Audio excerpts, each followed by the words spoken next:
All you need to understand the market in a nutshell. This is Deep Dive Finance by N3WS. Hey there. Yeah. Ever feel like just, whoa, the world is changing faster than we can keep up with? It's really something. Today we're doing a deep dive into 4 major stories that kind of prove that point. Yeah. Everything from Amazon's nuclear ambitions Oh, I know, right. to Wall Street making a comeback. Wow. We've got all that and more for you today. And what I think is really interesting is how these seemingly separate stories, Yeah. they're all threads in the same global tapestry. You know what I mean? You do. Revealing these larger shifts in economics and technology and even just consumer behavior. Okay, so let's unpack all of this. Yeah, let's do it. First up, Amazon's going nuclear. What? Not with their customer service, Okay. but with their data centers. Right. So they're investing really heavily in something called small modular reactors, or SMRs. Yeah. And this is a big deal. It's huge. I mean, think about it. With Yeah. cloud computing and AI just exploding right now, Yeah, the demand for energy, it's through the roof. totally. The traditional power grids, they're struggling to keep up. Oh, yeah. Even Amazon's massive solar and wind farms. I was going to say, Not enough. they've got those, but it's still not enough. It's not even enough. And that's where these SMRs kind of come in, right? So instead of those giant kind of intimidating nuclear plants, Right. they're more like mini targeted power sources. Yeah, exactly. SMRs are designed to be way more nimble, way more scalable. Okay. Plus, they've got these passive safety features. Okay. So meaning they use physics, not just human intervention, Wow. to prevent meltdowns. Wow. And they're also much more efficient with fuel, Right. which, that significantly reduces radioactive waste. That's huge. Yeah. So potentially a win for Amazon, win for the planet. Right. But what about, I don't know, what about people? Yeah. Isn't there still this, fear factor around anything nuclear? Oh, absolutely. Yeah. Public perception is a huge, huge hurdle. Right. Even with all the advancements. I mean, Amazon's going to have to work hard to address those concerns and build that trust. Right. It'll be interesting to see how they navigate that while convincing the world that this is the future of sustainable computing. Totally. And, this isn't just about Amazon. I mean, think about how much you rely on cloud services. Totally. Streaming, file storage. All of it, yeah. All of it. It all relies on this. Yeah. So if this SMR bet pays off, it could revolutionize how those services are powered. Yeah. Maybe even impact what we pay for them. Who knows? Speaking of feeling powerless, let's talk about something I think we've all experienced. Okay.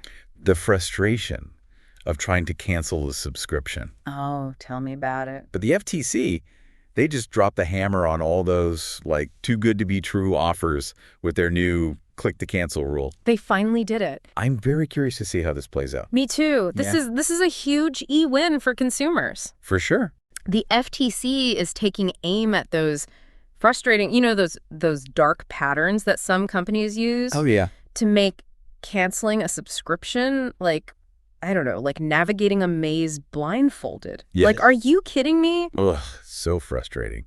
Even, as someone who follows this stuff closely, even I've fallen victim to those sneaky cancellation processes. Oh, of course. It feels almost deliberately designed to be confusing. Oh, it is? How do I get out of this? 100%. They don't want you to cancel, but that's precisely what the FTC wants to stop. It's about time.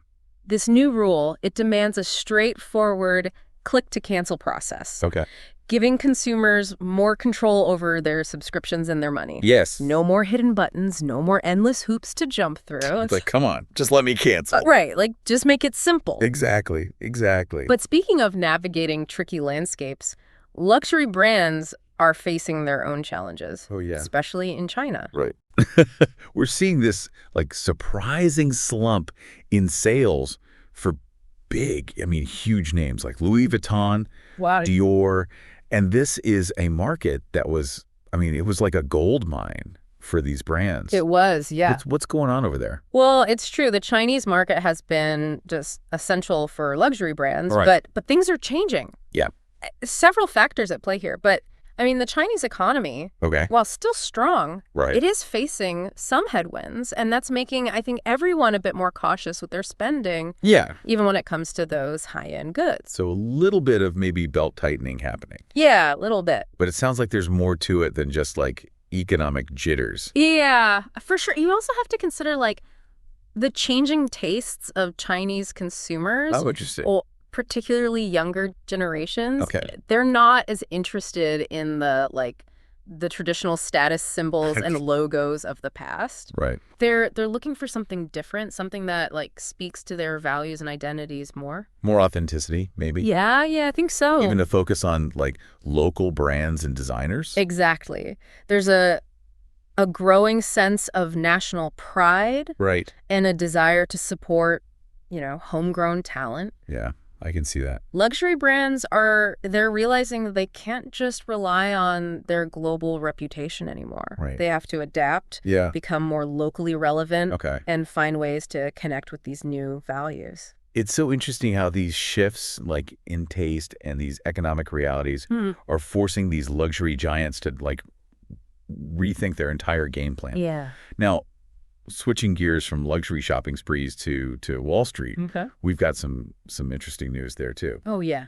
Morgan Stanley just announced this, like surge in profits. And it sounds like deal making is back in a big way. What's driving this resurgence after what felt like a little bit of a dry spell for the financial sector? Yeah, it's quite a turnaround. Yeah. Remember how investment banking in particular was struggling? Yeah. Well, several factors are contributing to this comeback. Okay. One, I think interest rates have stabilized, which makes financing these deals way more attractive. Okay.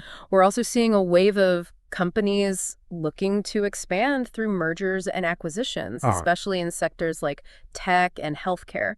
So is it a case of businesses just trying to solidify their positions? Potentially. In the face of all this global uncertainty? Yeah. Like if you're not growing, you're shrinking. That's a big part of it. Yeah.